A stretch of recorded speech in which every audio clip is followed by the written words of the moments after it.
AdamandJP.com. Right now. Exploring the multiverse of pop culture.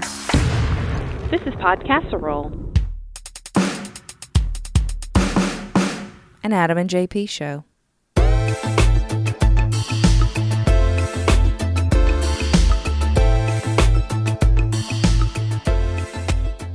Welcome to Two Guys Fed Up with Facebook. I'm Jay Patrick. That's Adam. Damn. We're going to bring it down. We're going to breathe deep. For the next hour, we're going to take you to a happy place where we don't have to worry about politics, world events. We're going to talk about fun stuff like Jurassic Park. Yeah. 25 years. Yeah, it has been 25 years. 25 years. It has, yeah. So we're going to revisit Jurassic Park coming up. Oh, we're recording again. Yeah, we are. You're so sneaky about it. I know. Well, Man. you know. Well, I figured when I did like an intro. Very good. Yeah. Well played. Now you're paying attention. Oh, I'm back. Here we are. We're over here. Shiny thing. Shiny things. Hey, before we go any further, Right. I want to encourage you to join us on Patreon. Please do. For just $1 a month, you can access our archives. Right. And now if you're feeling generous, for $5, which is basically the cost of a latte grande mocha cappuccino. Wow, you totally butchered I that. know. Good job on the butchering. At Starbucks, you can access the exclusive content. That's true. Mm-hmm. Yeah, Patreon.com/podcastroles where you find all that latte goodness. A whole lot of latte. Yeah, it's good stuff. A whole latte. We just recorded an episode exclusively for that right now. Where we played That Hits the Spotify. Right. Fun game. The Adam edition. If you're any fan of the show at all, you know the game That Hits the Spotify. Who doesn't want more of that? We take a random artist on Spotify. The other person not playing the song has to pick the top 5 streamed songs of that artist. That's how you play it. So you can find that exclusive edition of That Hits the Spotify over on Patreon now. And it's pretty much the whole episode. We gave some new patron shout-outs. We did? We said some names on air like the cool people do. Yeah, like all the hip kids. We're reading list of names. Yeah, we are. And what else did we do in there? We listened to the Information Society a long time. Right. Tone Loc. Tone Loc was on there. So the thing was, we had a few rappers on there, like Tone Loc and Coolio and the Fat Boys. I'll give it away. And then it took us down a rabbit hole to Sam Kinison. And to see how these classic 80s and 90s rappers, how they've advanced in age and changed over the past 20 or 30 years. Some of them not so well. If you want to hear sad Tone Loc, if you want to hear, what is it, mesothelioma? I called him Tone Smoke, but whatever. Yeah. Yeah. Go listen to that Patreon show. Subscribe and be a patron. Isn't that what like construction workers do from asbestos? I don't know. Mesothelioma. Is think that how so. you pronounce it? I think that's whenever I watch the old people programs at late at night. It's the commercials that come Or the on. news programs during the day. Yeah, true. When we're getting caught up on Trump Fest. Right. Do you ever sit and flip between CNN and Fox News to see what they're talking about? No, I should do that. It's hilarious. It's like- always the polar opposite. Oh, yeah, I'm sure. Yeah. I'm sure, yeah. Yeah. You watch CNN and they're showing everybody in Trump's cabinet being indicted. Right. And then you flip over to Fox News. Poll and numbers are out the roof. Most people don't know Donald Trump has fixed the world in less than 6 months. What a deal. I mean, it's crazy. What a deal. Or I guess a year at this point. Hey, let's start out talking about Wes Anderson. Let's do that. Are you a Wes Anderson fan? No. I've tried many times. I can't do it. Is there a Wes Anderson movie that you like? Darjeeling Limited was all right. That's pretty good. That's a good one. Yeah. He has a movie coming out called Isle of Dogs that I want to see. Oh, yeah. It's kind of the animated Right. Wes Anderson. Mm-hmm. And you can tell it, but you can it's animated. It's almost like Fantastic Mr. Fox style to me. Yeah. Yeah. And you can tell it's a Wes Anderson movie. So some of his other movies I want to go through and get your quick, brief opinion on. I'll give you a quick 1 to 10. Here we go. Lightning round. Grand Budapest Hotel. Actually never saw it, but I want to. Yeah, it's really good. That's the one of the most recents I haven't seen. The Royal Tenenbaums. 4. People love that movie. I'm Really? I'm not a fan. Rushmore. Ugh. 3. What? Yeah. I know this one. The Life Aquatic. Oh, 1. That's a 1. That's my worst one. That's the worst one. Fantastic Mr. Fox. I actually never saw that, but I want to. Yeah. Okay. No Darjeeling on there? No, I didn't put it on the list. That's like but it is good. That's a 7 or 8 for me. It's a good one. Yeah. But I do appreciate the fact that Wes Anderson has that style that when you watch it, you know you're watching a Wes Anderson movie. Yeah, it's definitely different. there's definitely going to be a character in the movie who talks like this. Or 3 or 4. Hey, we're in a Wes Anderson movie. Perhaps we should make a list. There you Rope, toothpaste, pliers. Exactly. And then you see like them checking off the list. Right. And then you have to have a Wilson brother, Luke or Owen. That's true. They count. That's true. Bottle Rocket's really good too. Ah, never saw that. Bottle Rocket is a great movie. That's an oldie, but a yeah. I think it was his first one, right? goodie. Maybe so, yeah. Well, I know he made it, if I'm correct, he made it and then did an updated version, but it was in black and white. Really? Yeah. Huh. I think I've either got that totally backwards or... Was it called Moon Traveler, like the whistling bottle rocket? No. Sorry. It's called Mars Attacks. Yeah, but I saw the trailer for The Isle of Dogs. Yeah, I'm curious. It got me thinking about Wes Anderson movies. I'm sorry. I would like to be a sorry character in a Wes Anderson movie. I'm sorry for your loss. Your thoughts and prayers are with me. Right. Yeah, coming up later, we're going to talk about Jurassic Park. Before we get to that, we need to... Has that been playing the whole time? I think it has. Wow, there you go. There's a little a little taste of the Patreon episode. R.I.P. headphones, by the way. I'm just going to settle down, calm down with some podcast roll with Adam and JP. Oh, my God. Oh, my God. Sorry about that. Well, brace yourself for this.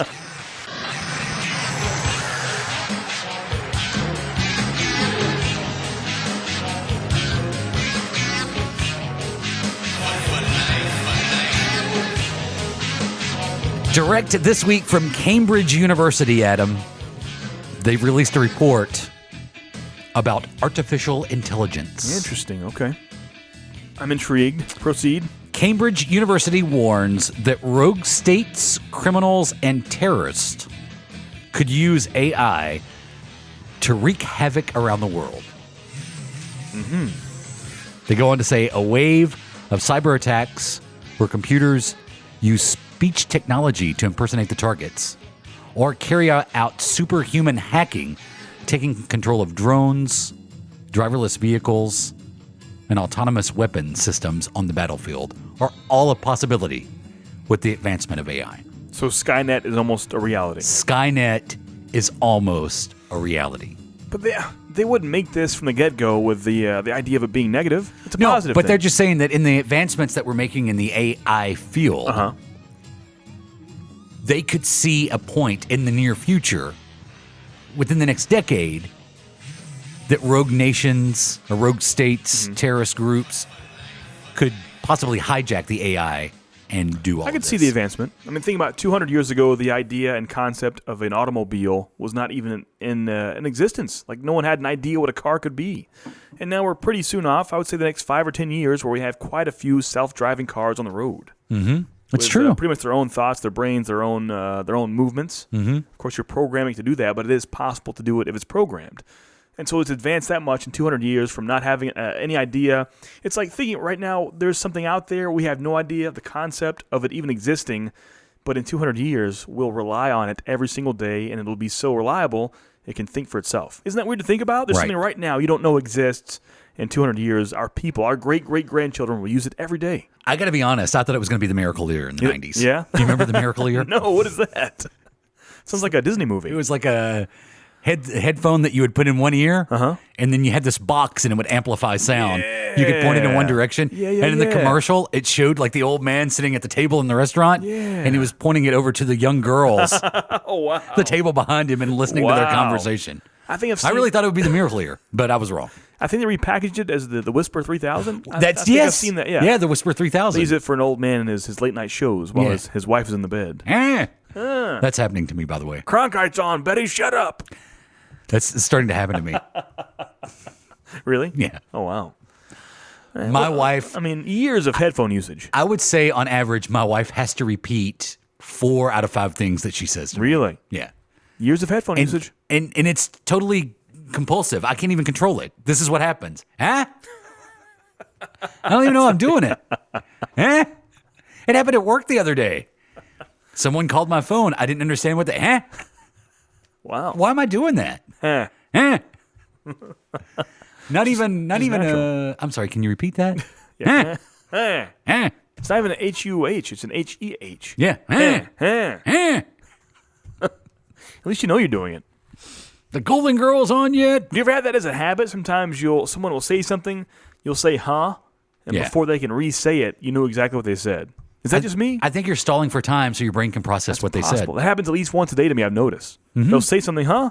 I'm like, ooh, I knew exactly what they said. I just said it to say, huh. When I used to It's almost a habit. when I was a kid and I would do that, my father would say, "What did I just say?" And I would repeat back what he just said. Wow. Why did you say, huh? Wow. I don't know. I understood there would be no I'm math. going to go to my room now. Yeah. That's great. Because he would say something, huh? Tell me what I just said. Wow. You asked me if I've cleaned my room yet. Exactly. Why did you ask? Why did you act like you didn't know what I said? Wow.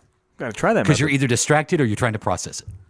Interesting. Maybe that's all I'm doing.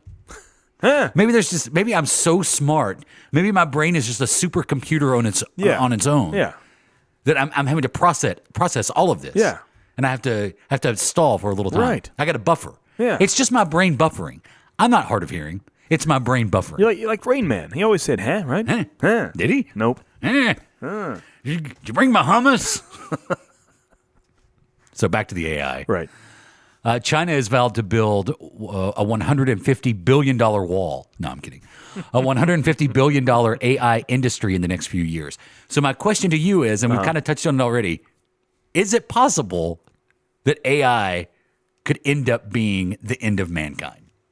Possibly. And is it a tool of the new world Let's order? think of a crazy, crazy future where China does this, creates the ultimate. I know it sounds like a Marvel movie, but hang with me. We're talking centuries in the future. Ultimate super soldiers, total bionic, total AI. Therefore, no actual casualties, no loss of life happens if a war happens. They decide to go for world domination, send their troops of hundreds of millions of AI soldiers around, and they take over their opponents, but then they turn their eyes and lasers back on China itself, the one remaining country, and therefore the AI, the robots, if you will, control the world. A crazy possibility, but not unheard of, right? So you think it could be possibly a superpower makes this happen? Yeah.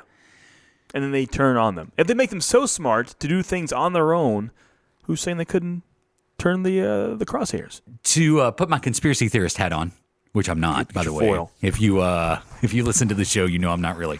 But foil. I'm going to pose this question to you. If there is a shadow government that wants to control the world, that wants to control the population because the population is growing too fast, they've tried chemtrails, they've tried weather manipulation with HARP. By the way, your voice sounds very sincere for not believing this, but continue. They've tried things. I've been practicing my talk radio approach. Right. They've tried crop manipulation, but the population of the world continues to grow. Yeah. Is it possible that AI could be the one thing the shadow government gets that actually controls the population? If anything, that would be it. That's a tangible, actual thing. Mm-hmm. It's the best shot they got. There's only so much you can crop dust. Are you sure? Because I've known you for quite a while. There's a lot of crop dusting going on. Right. You know what I mean? Yeah. Kind of. Oh, I do love conspiracy theories, though. Yeah. I don't believe any of them, but I do love them. That's what they all say. There's been a few over the last week or so that I hate. Right. That are just ridiculous. Yeah, agreed. But by and large, I enjoy a good conspiracy theory. Yeah. And you borderline believe some. Such as? I mean, to this day, you don't think one man killed JFK, do you? Or do you? As I've spoken with you before, and back in the day, you did not believe that. It's possible. There we go. It's possible more than one person was involved. Yeah. But I don't believe it was some sort of conspiracy between the U.S. government and Cuba and the mafia all working in concert to take out the president of the United States. Right. It's a fine line. Like cryptozoology. I know there's species of animals out there we haven't identified or seen. And there's creepy species. Yeah, for sure. Yeah. But, when you go to the sea monsters and things, I would like for that to be real, but I don't think it is. You don't believe in Nessie? No. You don't believe in... I think we're a little more advanced. We would know about it by now. It's a cool and amazing concept. The thought of these deep seas, hundreds of feet, if not thousands below sea level there, we have these cool ancestors of old, long forgotten dinosaurs. That's cool. But I don't think it's real. You don't believe in Bigfoot? No. I would like to. I would love to see a Bigfoot, but I don't think it's real. You don't believe in a Yeti? We would know. What about a Yeti? Keeps my drink cool. You like a Yeti? Who doesn't like a good Yeti? Like a Sasquatch? Hey, will you bring me my Yeti? Now, apparently, not only am I deaf, but I'm hospitalized. Right. Both. I'm on convalescence. You're making the Wes Anderson list. Yeah. Deaf, hospitalized. This is what I'd like to be when I'm old. Right. Deaf, hospitalized, incontinent. Yeti, huh? Podcast roll, the Wes Anderson edition. What if we did a whole episode like we were characters in a Wes Anderson movie? That would be tiring. I couldn't be that monotone for an hour and a half. I couldn't do it. What do you? I mean, so the idea of AI taking over. Let me tell you this: if someone came to you and they made you 100% believe they are a soothsayer, they can tell the future, they know exactly what will happen, and you know without a doubt they're telling the truth, and they tell you AI will take over all mankind in the years to come. If you had to guess, how long in the future would that be? 15 years. You think 15 we're done? We're toasting 15? Honestly, 50, 100, 500? If someone told you without a shadow of a doubt mankind will end by the hand of robots and AI technology, Borgs, if you will. And what year do Resistance is futile. And what year do we all assimilate? What if that soothsayer is Star Trek and the Borg are actually us from the past? Wow. What if the Borg is just our evolution? But that makes no sense because the Federation was on Earth and they would know the history. So. This just got deep. Yeah, sorry. What's in my Dr. Pepper? What's happening here? Tea, Earl Grey, hot. No, seriously. Yeah. At the rate that technology seems to be advancing, clearly means that we captured UFOs back in the 60s, 50s, and 40s. It is odd. I'm joking. Oh, yeah, me too. 100%, kind of. But at the rate that technology is advancing, just today, SpaceX launched another rocket. Yeah, it was awesome. Another Falcon. SpaceX, Elon Musk, the Tesla revolution is on. There's a Tesla with a spaceman in it floating around the Earth. It's amazing. It's crazy. So at the rate that technology is advancing, I don't think 2 decades is out of the question. Really? If you say for a certainty that AI is going to take over, it's within the next 20 years. I like that. Yeah. Because it could reach a point to where it would be very easy to destroy the world because we are so reliant on technology. Yeah, I mean, I would imagine. How much cash do you have in your pocket right now? $1 or $2, maybe. So if you woke up in the morning and could not access an ATM or use your debit card for any sort of monetary transaction, you have no money. I'd have to sell my body on the streets. And you've done that before. No other choice. It's a hard life. The early 2000s were rough. It's a hard life. I got to get those wrestling tickets. It was kind of in its prime. So, on a scale of 1 to 10, where do you rate this conspiracy as being close to the truth? 7. Really? Yeah, 7. On a scale of 1 to 10, you give AI taking over the world a 7. Yeah, because as we've spoken of, I think the idea of it happening is not outrageous. It's a question of when.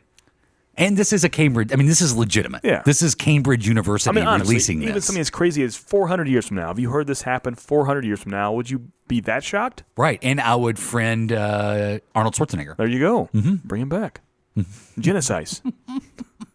Why do they misspell Genesis for Terminator? Is there a reason? I can't I never explain saw it, anything about that. I can't explain anything about it. You saw it, though. Yes, I saw it. And they never spoke of Genesis or the reason it's... I don't know if it was like a company or an organization, a corporation named Genesis, spelled that way. It's possible. I wasn't sure. I never saw it. I have seen it, but my only recollection is, wasn't as bad as I thought it would be. Did they not want to furl the feathers of Phil Collins? What's the problem? is that the problem here? Were they afraid of the Collins? This is the world we live in. Well, there you have it. Yeah. Scale of 1 to 10. Adam says 70% possibility AI takes over the world. What about you? I think we're smart enough to put the protocols in place to prevent it from happening. So it's very low for you. Well, but Cambridge is saying if a rogue state or terrorist gets access to it, that is a big threat. But I think AI in general, the idea that AI would become self-aware, like Skynet, and bring on the end of the world, 30% chance. The good thing is I give it a 3. those rogue terrorist nations usually aren't so sophisticated and technologically advanced to do that. It's the good thing about that. But technology is growing at a fast rate where they have That's true. access to technology now. Yeah, that's true. ISIS is very technically savvy. That's true. Yeah. Like North Korea would want and could do that, but they can't really get a bottle rocket off the ground so much. Have you seen those missile tests? I know. They're rough. I mean, Elon Musk is doing much better. Let's be honest. Hey, we have one more thing we want to do. Oh, yeah. We need to get the NWO theme out. You gotta finish it up. Here's the worst transition of the week. That wasn't bad. That was pretty smooth. Yeah.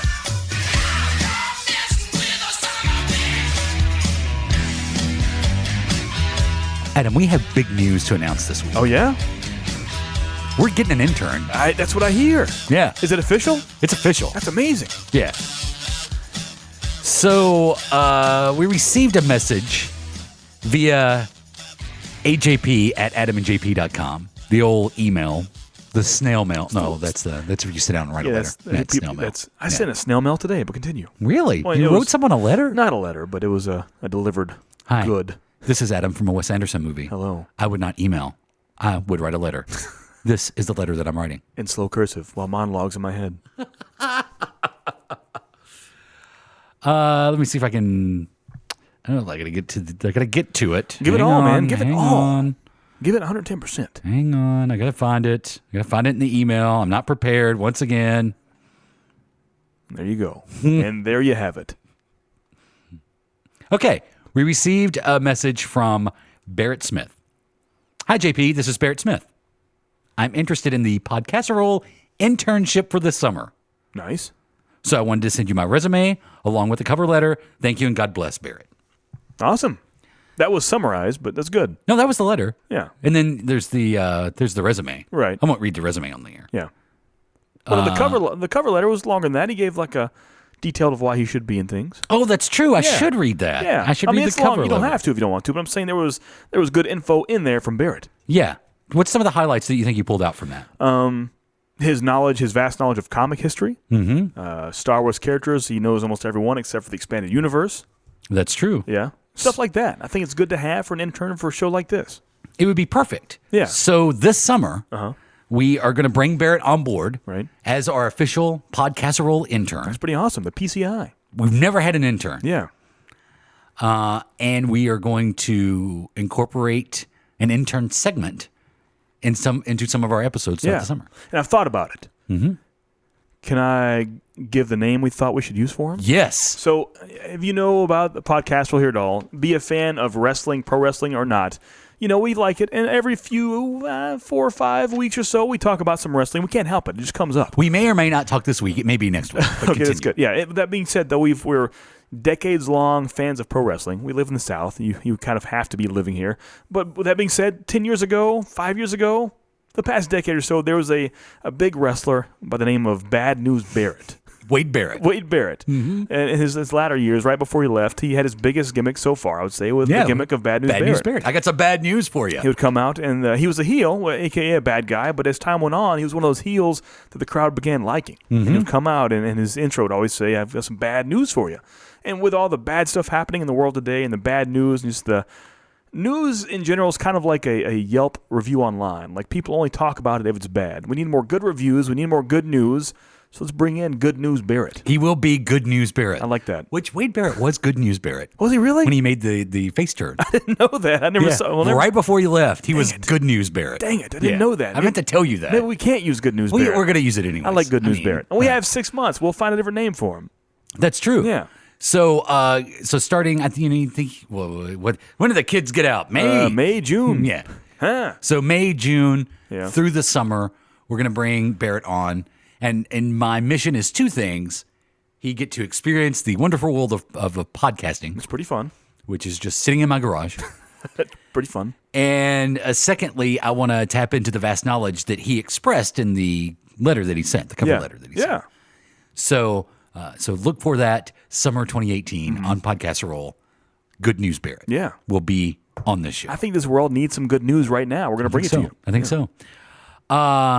Black Panther Yes.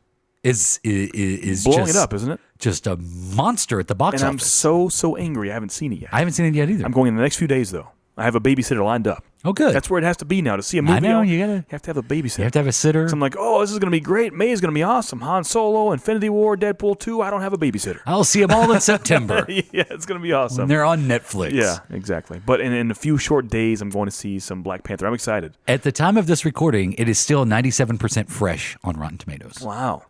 At our local theater, I have a friend, well, not a friend, a same member of a local geek group on Facebook we're in, and she works at our local theater here in town, and she said, of course, probably not the same for all theaters, but the specific theater here in our city, Black Panther made more than Star Wars The Last Jedi did. I could see that. Yeah. Well, so far, it's made $361 million in the U.S. Mm-hmm. Worldwide, over $500 million. That's great. So at the time, it hasn't even been out a week yet. Yeah. Or about a week. Mm-hmm.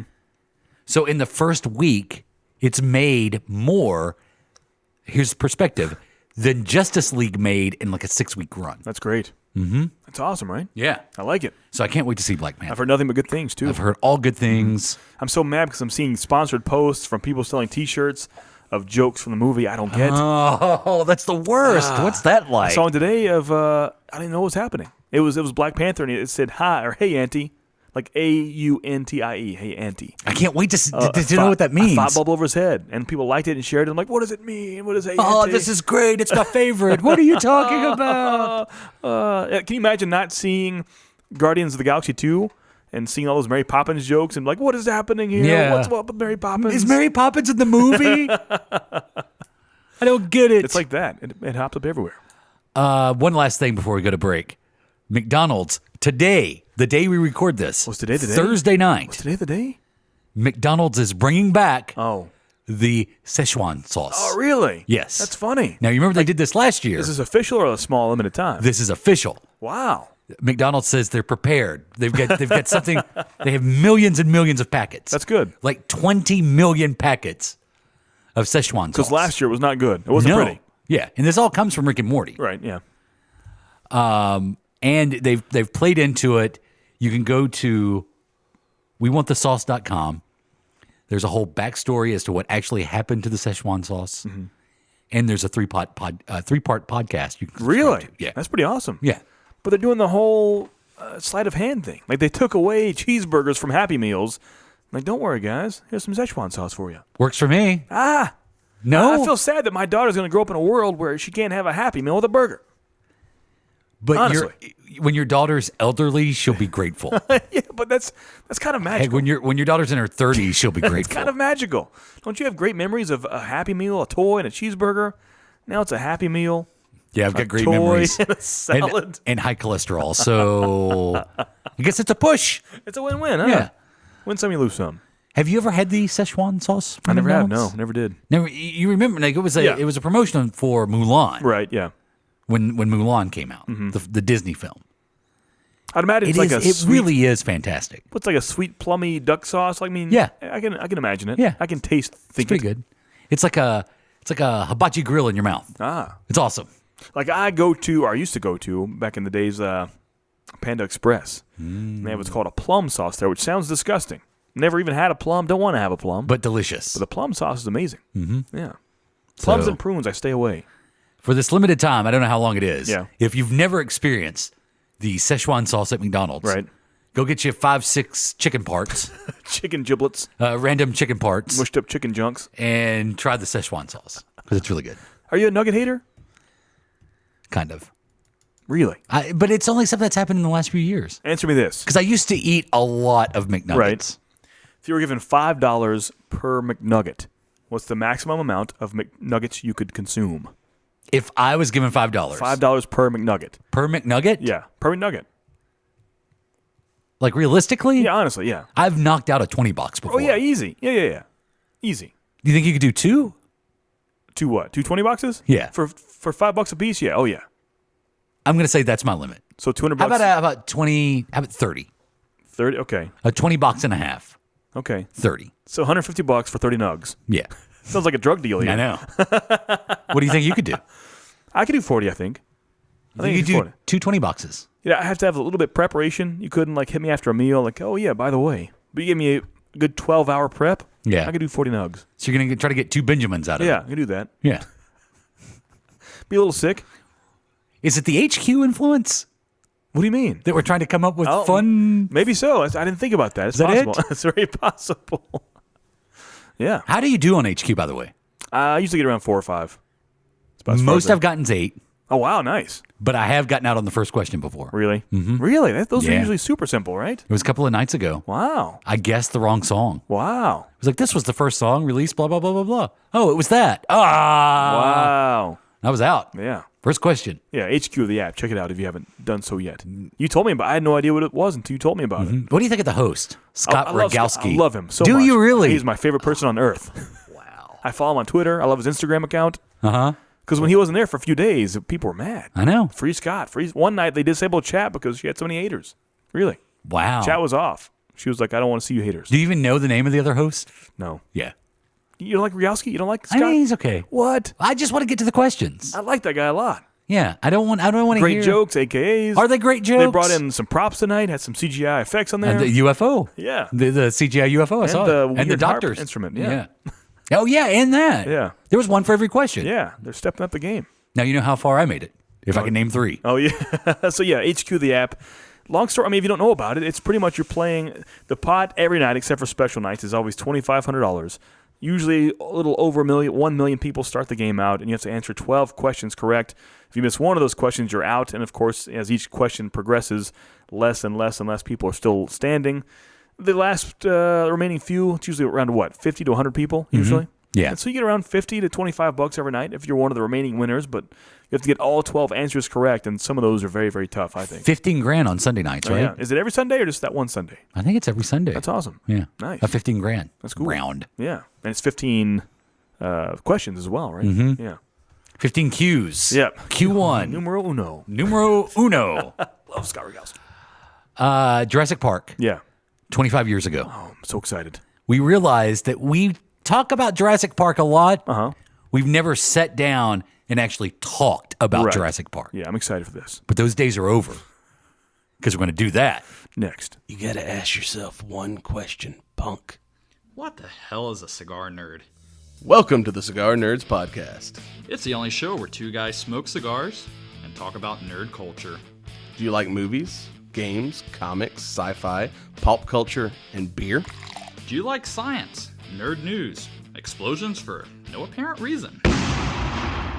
Then this is the show for you. It's like being in a nerdy cigar shop, but for your ears. Check us out at cigarnerdpodcast.com. Welcome to Jurassic Park.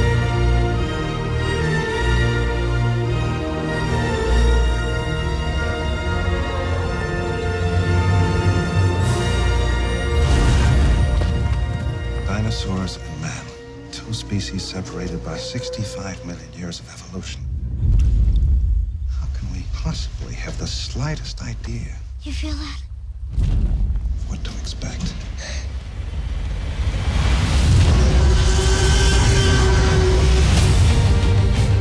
Hold on to your butts. All major theme parks had problems. But John, if the Pirates of the Caribbean breaks down, the pirates don't eat the tourists.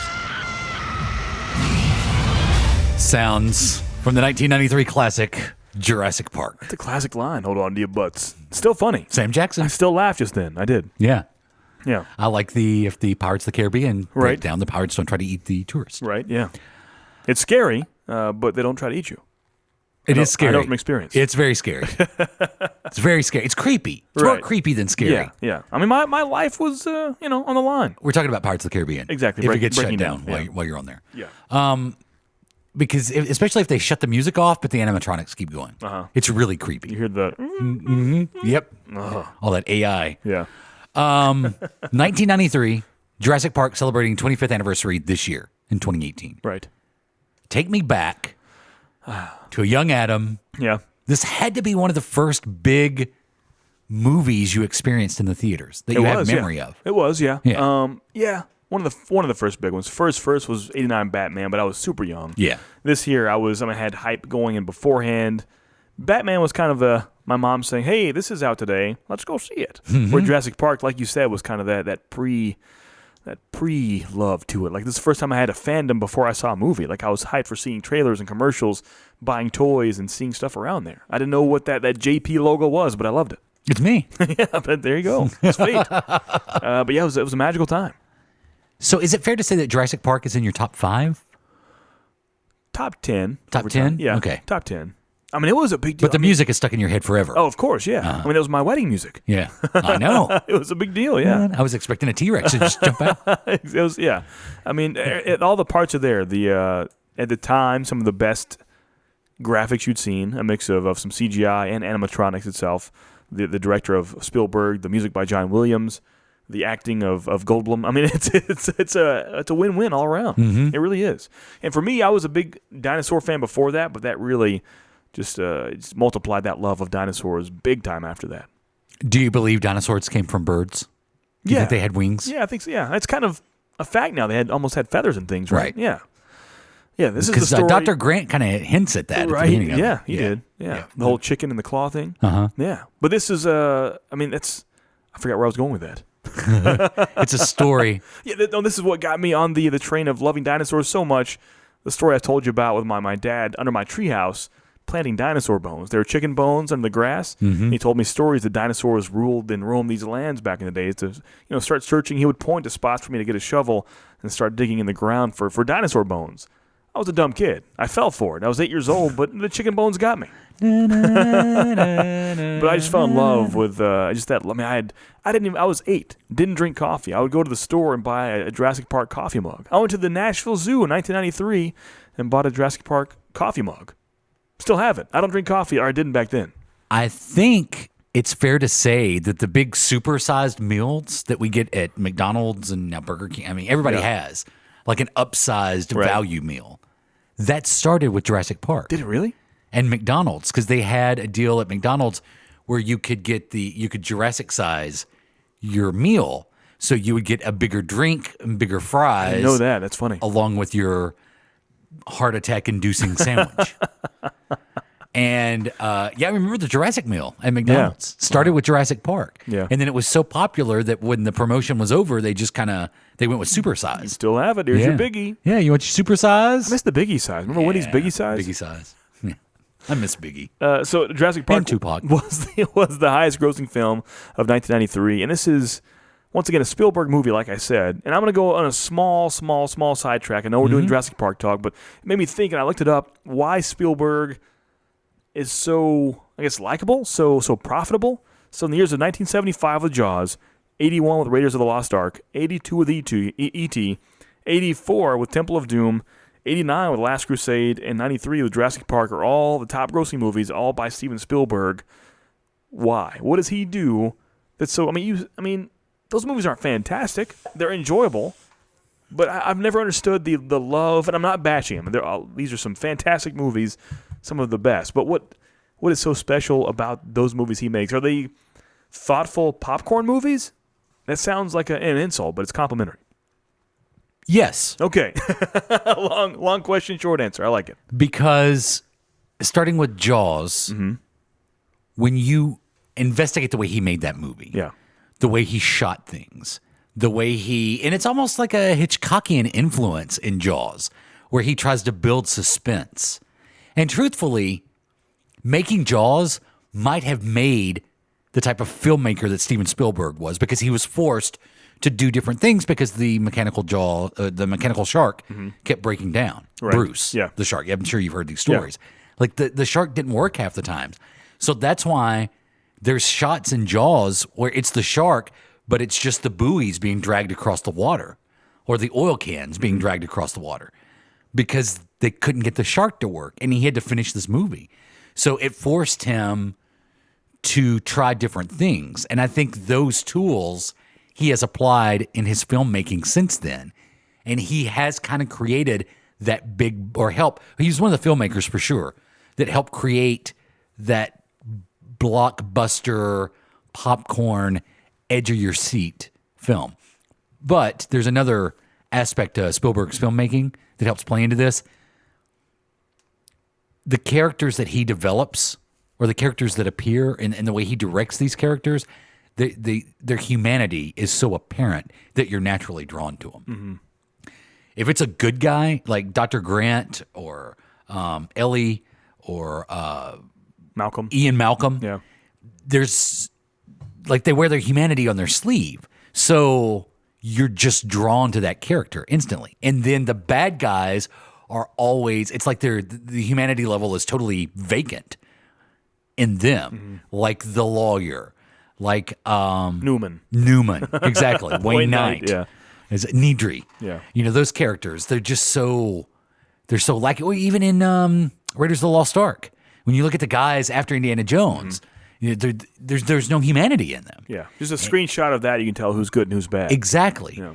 And he has just found a way to not reinvent the wheel, but make it interesting to watch. Because a few months ago, these are classic, tropes in filmmaking. Yeah. Well, not even just filmmaking. Going back to storytelling, the beginning of time. They're caveman drawings. Yeah, Good guy, bad guy. exactly. Yeah. We should do an episode on Spielberg one time. We should. We've done a few people, never him. Right.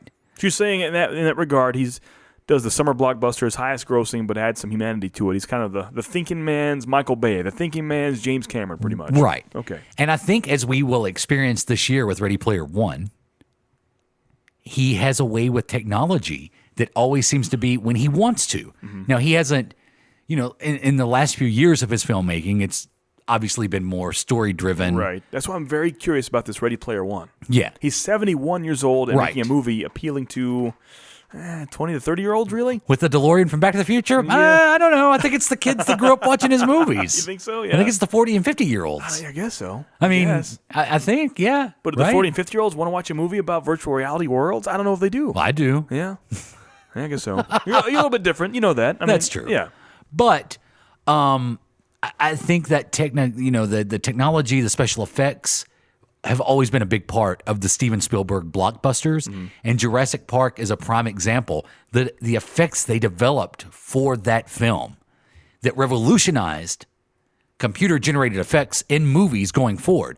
It's almost like the watermark. There's everything before Jurassic Park, which always looks a little green screeny. Yeah, totally. And like it's been overlaid on film, and then there's everything after Jurassic Park. That's the point now where Jurassic World, to me, the dinosaurs didn't look half as good as the dinosaurs in Jurassic Park. Right. 25 years ago. Because still Jurassic Park was still a combination of practical and digital. And I see that. I'm like, come on, guys. Like I saw Jurassic World 100% CGI, if I'm not mistaken. There may be some animatronics in there, but at least 90% CGI. Right. And you can totally tell a big difference. And one of the driving developments in Jurassic Park is Steven Spielberg wanted his characters to run with the dinosaurs. There's the scene where Grant and the kids are running and the dinosaurs are running along beside them. Yeah. He wanted that scene in the movie. And the fact that he demanded it to be in the movie forced the technology to be developed to make it happen and look good. And the practical effects, especially with the T-Rex, because the T-Rex was mostly mechanical. Yeah. It was a mechanical animatronic robot. That combination of the practical stuff with the T-Rex and then the digital stuff with the Velociraptors, it's just the technology for 1993, which would have been shot late 91 and 92. Yeah. Amazing filmmaking for that time. Agreed. As far as digital effects. I went back and watched the first Independence Day, which came out, 97, 98-ish? That looked pretty bad.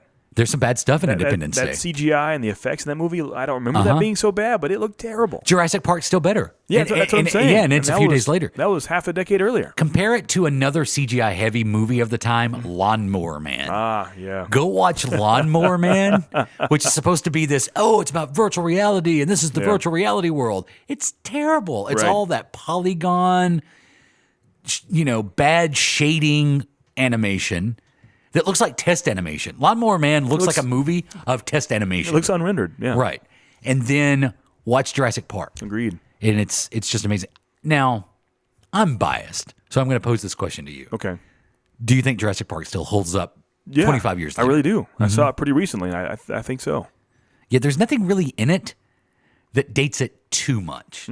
Maybe the model of the the cars. And the clothing, like Ellie's shorts and, stuff like yeah, that. yeah. That kind of, just the clothes. Yeah. But that every decade that'll change with movies. But yeah, besides that, the technology and it's all still kind of there. Yeah. It's still a doable movie. Do you think we're still kind of in the sequel stage, but will we ever have a full-on remake of Jurassic Park in the future?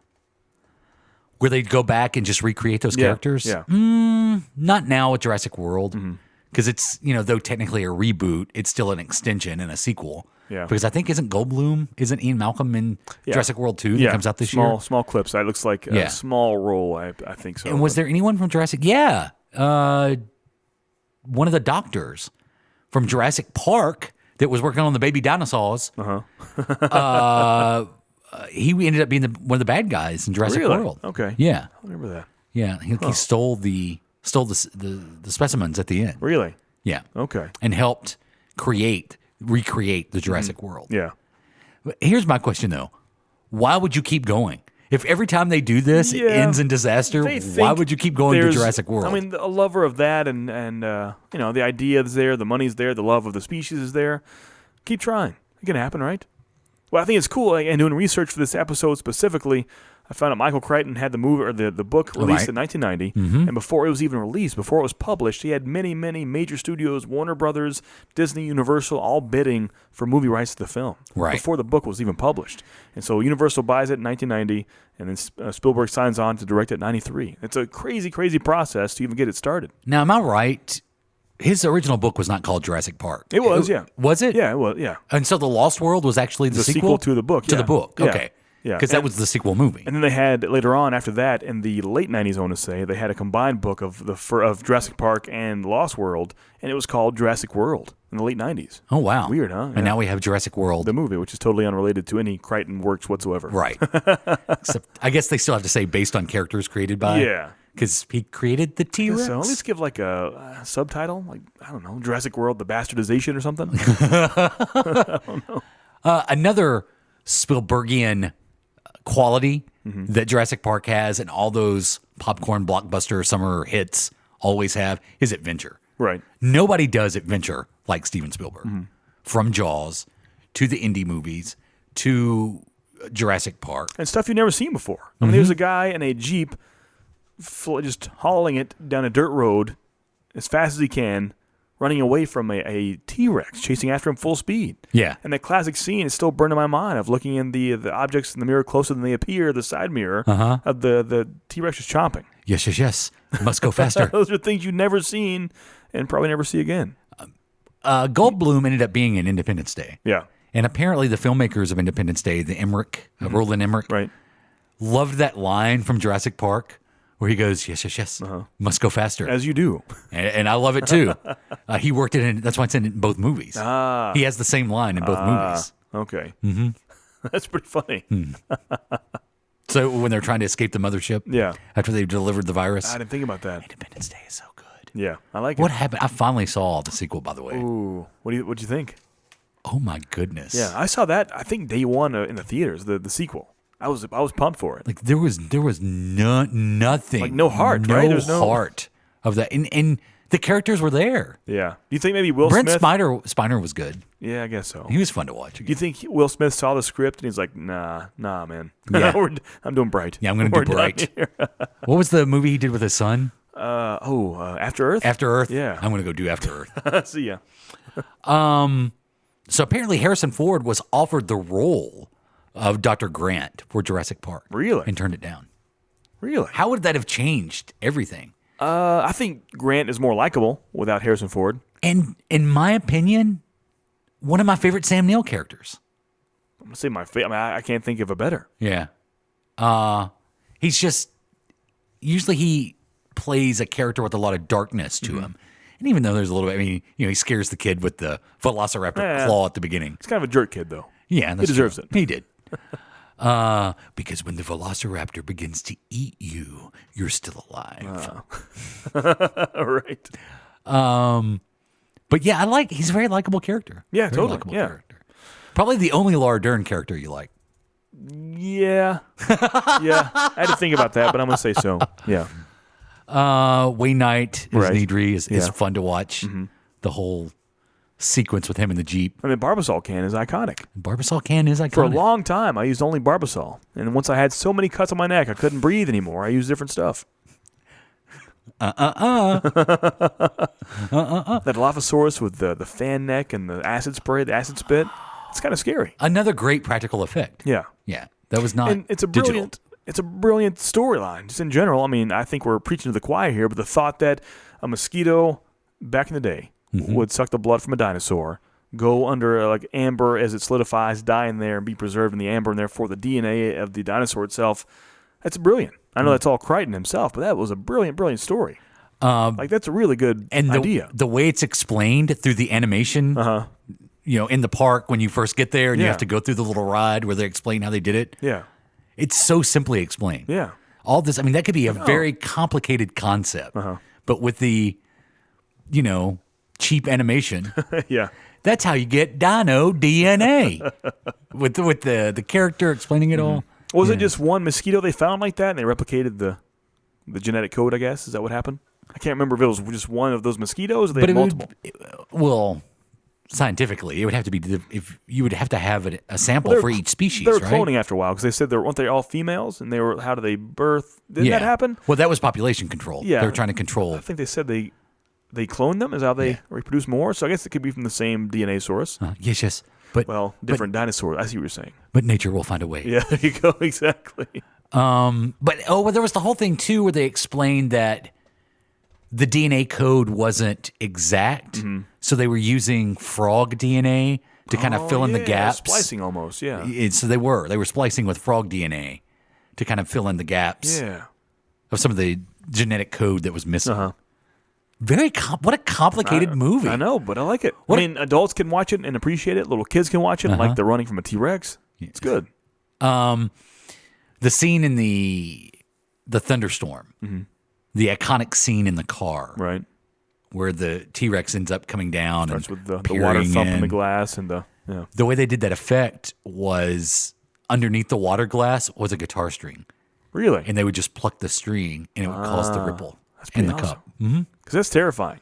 Very terrifying. Yeah. To imagine being an actual small child in a thunderstorm with no parents around and an actual T-Rex 40, 50 feet high starts coming in and breaking in. That's terrifying. Yes. I mean, really think about that. Yes. Yeah.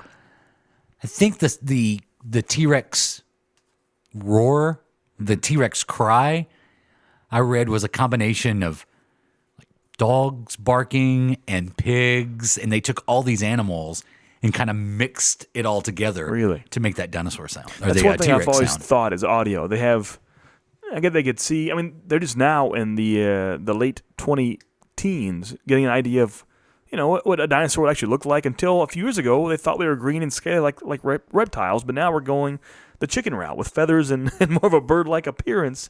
So I wonder if the actual audio concept they have of how they sound, that's a total shot in the dark or what? I've always thought that. Mm-hmm. It's got to be a shot in the dark. It's interesting to see where we'll be 50 years from now. Right, exactly. And how we think they look. Yeah. Clever girl. There are great lines in Jurassic Park. There really are. They had some small changes in the movie. So I was reading about the books. I've never actually read the books before. Now, I probably should because it seems slightly different. I feel like the character of Ian Malcolm has a much, much smaller role. I think Goldblum made it a little more popular. When you get Jeff Goldblum cast, it's such a great character, you have to give him more to say. Yeah, the epilogue of the Jurassic Park book, it says that Ian Malcolm dies in the first one. Really? But then unexplainably in Lost World, out of nowhere, he's back. The Lost World book is kind of the same as the movie, really. Like they come back to San Diego with the T-Rex and all that in the book? From what I'm reading of the synopsis of it, yeah. Mm-hmm. But yeah, the epilogue of the first one, he's dead. Somehow he dies by a dinosaur, but unannounced comes back. I guess in the book he does? Yeah, in the book, yeah. Oh, wow. So I wonder if, and that was the timeline of it, so maybe he wrote the book, movie comes out, they see how much people love Ian Malcolm, therefore next book comes out before the next movie, and they bring back that character possibly. Well, it's smart business for sure. Yeah. That's very possible. Because talking about making a career, yeah. Jeff Goldblum was huge in the mid-90s. Darth Maul concept. Really, he was. Yeah. Bring him back like Ian was it Malcolm with Rebels? They brought him back? Yeah. The Clone War. Rebels. I think, which was it? Maybe in two. It may have been both. At first, he had those little spider legs. Now he's back to normal-looking Darth Maul. Yeah, that's For true. a while, he had like bionic legs, almost. Yeah, like Mogo style. We can rebuild Mojo him. style. We can make him stronger. Yeah, we can rebuild him. Oscar winner, Yeah. Academy Award winning, best sound or best effects for sound, also best effects for visual. The movie made $403 million in the U.S. and just over $1 billion worldwide. It's pretty good numbers for 93. Mm-hmm. Pretty That's good numbers. really good. For Like I said, the 93. highest grossing of 93, so not bad at all. We touched on the sequel, The Lost World. Uh-huh. Let's go. Well, how do you stand on The Lost World? See, I enjoyed it. It's all right. First of all, Ian Malcolm's back. Yeah. And they bring the T-Rex to San Diego, which is Yeah. awesome. Yeah. It is. It doesn't. It's not even close to me. And Vince Vaughn's in it. Yeah. Keep going. Jurassic Park 3. This is where they brought back Dr. Grant. So I've only seen that once, maybe 1.5 times. Yeah. But by my memory, I did not like that whatsoever. To me, it's the weakest. Yeah. It's the weakest. Like I really don't remember much about it. What happens? Plane crash near the island, and there's a guy. I forget his name. I forget the actor's name. Oh, what is the actor's name that plays him? But so basically, he hires Dr. Grant to go investigate this plane crash and see if his son is still on the island and try to rescue his son from the island. That's the plot of Jurassic Park 3. And- Okay, then. Yep. William H. Macy. William H. Macy. Thank you. I'm looking it up. Lost World, or not Lost World, Jurassic World. I should see that again. You should. You know my story. Yeah. I saw it. That's If you haven't seen it, I asked Yeah. because I'm thinking maybe you've seen it since No, I then. haven't seen it since. I need to. But at the time, it was very meh for me.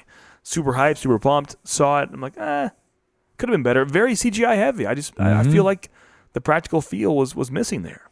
What's the one big plot hole that I was listening to something they pointed out? Oh, yeah, at the end when that huge water dinosaur jumps out and basically grabs the velociraptor. Right. Isn't a I think it's velociraptor? dangling as like some bait. Yeah. Yeah.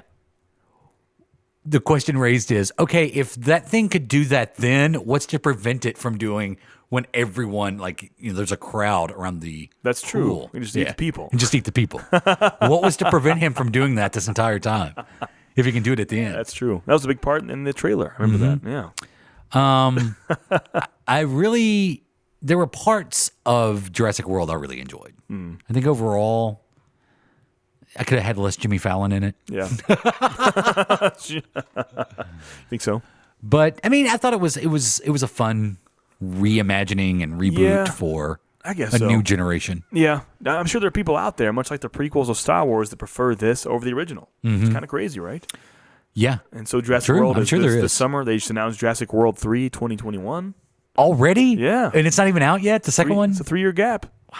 Those JP pockets are deep. They are. There's going to be a third Jurassic World. So it changes the whole numbering system. So it's Jurassic World 2 or has it got a subtitle? I think just Jurassic World 2. Wow. Yeah. Volcano. Yeah, it's its own thing at this point. Is Tommy Lee Jones going to show up I hope not. and help evacuate the island with the volcano? Have you ever seen that movie? I know what you're Volcano talking about yeah. with Anne Heche? Sir, this place is terrible. This is my happy place. That's how I play it off. We watched The Fugitive the other night. Oh, really? That is the most classic Tommy Lee Jones. Like, that was when he really honed the Tommy in Tommy Lee Jones. Better than his Two-Face? Better than his Dent? His Harvey Dent? Yes. Because I love his heart. I kind of joke about it, but I love that performance. every line he has in that movie is quotable. And Batman Forever isn't? I could almost say his whole script right No, here. No. I mean, there's some fun stuff in there. They're classic. Well, give me one. Give me a line. If the Bat wants to play, we'll play. It's a classic. Yeah. And they're all kinds of good stuff. So you knew it before I said it. You know you love it. When Harrison Ford's standing there, Yeah. he's like, I didn't kill my wife. And Tommy Lee Jones is like, I don't care. And just his response. What is it he says to the warden after the crash where the fugitive escaped, Harrison Ford escapes. Yeah. So there's a crash, like a bus crash. And at one point, the warden or the guard, I guess it's a security guard, had taken the handcuffs off. And so the guard makes it sound like everybody was handcuffed, so everybody should still be on the bus. And so they find the handcuffs, and Tommy Lee Jones is like, we find it awfully interesting when we find handcuffs with no hands in them. I want a hard target search of every outhouse, hen house, barn house, dog house, in a 5-mile radius.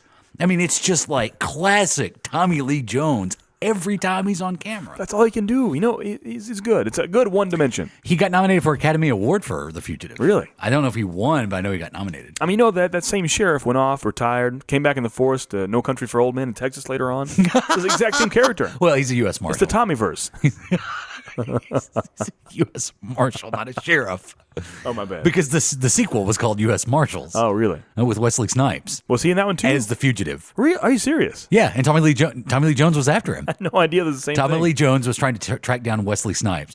Turns out Robert Downey Jr. was a corrupt federal agent. He's a terrible tracker, isn't he? Yeah. No wonder he went to Texas and laid low for a bit. The Tommyverse is vast. And he just rambles dialogue at the end of No Country. Yeah. How's this movie going to end? Yeah. Just Tommy Lee Jones rambling. I told you for a while he retired. I went to a sorority house, watched over them. His wife got on his nerves, so went back to the law enforcement. He got acid thrown on his face. What was that movie called? Sorority House. Man of the House? Head of the House? I thought it was Sorority House. I'll look it up. Yeah, Man of the House? Man of the House? Maybe. Coal miner's daughter? Like we've said before, I love Tommy Lee Jones, not bashing him. Mm-hmm.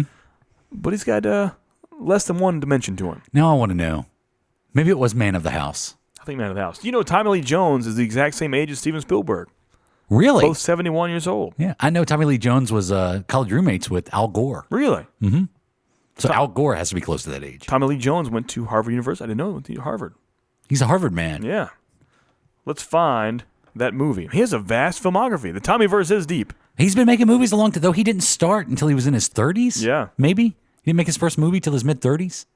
Yeah, 34. His first movie. There's still a chance. I know my Tommy Lee Jones history. There's still hope. There's still hope for who? Let's see here. Coal Miner's Daughter, 1980. Mm-hmm. Man, so many movies. The Tommyverse. Yeah, so Coal Miner's Daughter in 80, not really anything until The Fugitive. Right. Anything noteworthy. That's true, yeah. Fugitive 93. He had GFK 91. Oh, that's true. We have Blown Away, The Client, Natural Born Killers, Blue Sky, Cobb. Did you ever see Cobb? I saw Cobb. I saw Cobb. I enjoyed Blown Away, where he plays an Irish terrorist. Uh-huh. I never saw that. He's an Irish terrorist. Really? Yeah. Does he have an Irish accent? Yes. Oh, God, I got to see He's in the Irish Republican Army. I need to buy that on Blu-ray. Yeah, you should. Volcano 97, 95 had Batman Forever, Men in Black, of course, U.S. Marshals 98, Small Soldiers, Double Jeopardy, Rules of Engagement.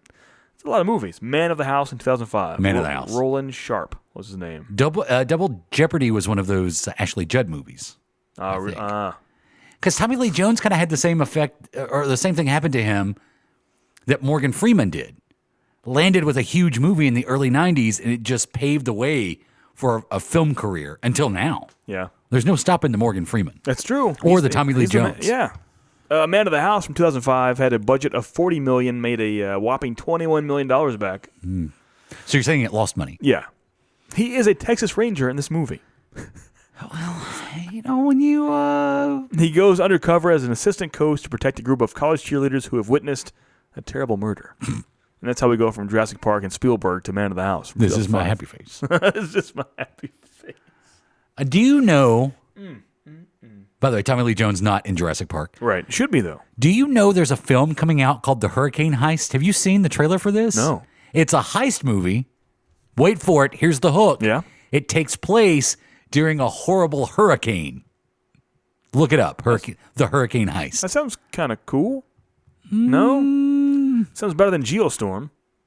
It does seem better than Geostorm. Like a sci-fi movie. There's no Gerard Butler right, just say in The Hurricane Heist. Yeah. Do you think those guys know, like Gerard Butler, has had some big hits under his belt? Does he see a movie, his agent brings him a script, Geostorm, he's like, yeah, it's my next 300. This is it. I'm tired of people saying it. This is Sparta, The Kick. I don't care. I'm going to get past that with Geostorm. This is the next London Has Fallen. But then he does this, works on it hard for 6 months, works out, gets his lines down, sees the trailer. It's like, damn it. You think that happens? How did I end up in Geostorm? I think the problem now with movies like that is when they're on set and it's all computer generated, they have no idea what it's going to look like in the end. That's true. That's very true. They have no idea. I don't think maybe it's not fair to say any, but I don't think many actors or producers or people who work on sets or even directors go into, I don't think the people that made Justice League went into it thinking, let's make a really bad Justice League movie. Let's make the most divisive comic book movie ever. They went into it wanting to make a good movie. Yeah. But I just think that there's such a long road to travel in filmmaking through direction and acting and editing. It's a game of telephone. Yeah. There are a lot of people. Sound design, costume design, the CGI effects, the act, like you said, the directing, everything. Because when Gerard Butler does 10 takes for a scene for Geostorm, he doesn't know which one they're going to use. Mm-hmm. You know, he doesn't have that kind of say. That's up to the editor. Yeah. So I think a lot of time when these movies are terrible, but something with Geostorm, you should probably know. The name of that. Yeah. But, and I can bring this back, if you are approached and you're like, okay, we want to do this movie where terrorists take over weather manipulation and can actually try to destroy the world through weather. That's interesting. Or we're going to make this movie where there's an island that's a theme park full of dinosaurs. Yeah. How do you know? That's true. I mean, how do you know? You wouldn't know. No. If you had no correlation to Jurassic Park or Geostorm, you would know. I guess you would say, who's directing it? Well, Spielberg's directing this one. And Dean Devlin is on Geostorm. I just looked it up. I don't know who Dean Devlin is. He was a producer on the original Independence Day. Are you serious? Yeah. He's the director of Geostorm. And I think he was a producer on The Day After Tomorrow, also directed by Roland Emmerich, who did Independence Day. This makes sense. The whole disaster did CGI walls of waves crashing in. Mm-hmm. Geostorm, quick little record, had a $120 million budget. What do you think the box office was for that? $120 million to make it. You'd be surprised. I was shocked. When was it released? That was October 20th, 2017. So dead part of the year. Uh-huh. I think you'll be shocked. It probably made its money back. It made $220. It made $100 million in profit. Yeah. Yeah. I'm not surprised. Really? It's still a terrible movie. Yeah, I'll never see it. It's no King Arthur. What was the King Arthur movie? Which one? The one that came out with the Sons of Anarchy guy. Oh, that was just, that was this year. King Arthur, right? I think I thought it was called King Arthur : something. Was it? King Arthur's colon. Guy Ritchie. Welcome to King Arthur's colon. That was the Guy Ritchie movie, yeah? Which is weird. One of my favorite directors. But he did this terrible colon movie. Oh, the guy from Sons of King Anarchy. Arthur, Legend of the Sword. Mm-hmm. Huh. Had that been released in October, it would have made more money. You think so? But they released it. They tried to make it a big summer movie. That did not make its money back. Released in May of last year. Unless it's a known property, it should stay clear of the summer months. That's sad, these isn't it? days. That's sad. Yeah, it's sad. No sequel, Absolutely. a remake, a reboot, or off of a movie or something. But unless you have something like a Ready Player One, where it's almost guaranteed because of everybody involved with it and the hype. I didn't know it had a colon in there. I'm still shocked about the colon. King Arthur's colon. So Jurassic Park, if you haven't seen it, where you been? Yeah, exactly. And we just spoiled it for you. Well, we actually didn't spoil the ending. Yeah, the 25. Yeah, it's true. But here's the ending. No. T-Rex saves the day. Yeah. Fine. Catches the velociraptor. As the accordion at the end, it's all good. As the banner falls. When dinosaurs ruled the world.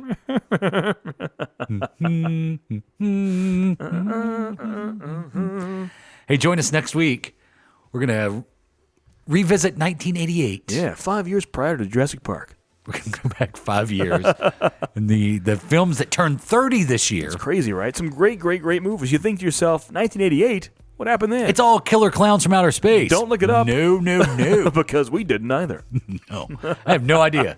I do know Killer Clowns from Outer Space came out in 88. And I will talk about it. And so did Big. And I'll talk about that and as so well. did Die Hard. I won't talk about that one. I'll talk about that Yeah, one. you will. Yeah. Check us out online, adamandjp.com, also on Twitter. Of course, at Adam and JP on Twitter, Facebook.com/Adam and JP. Don't forget Patreon.com/podcast roll. Like we said, a new Patreon exclusive episode is out now.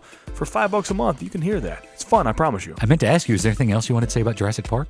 I mean, that's about it. I love it. It's good. Everyone should see it. Buy it on Blu-ray. Yeah, do that. I'm Jay Patrick. That's Adam. Eat your podcast roll.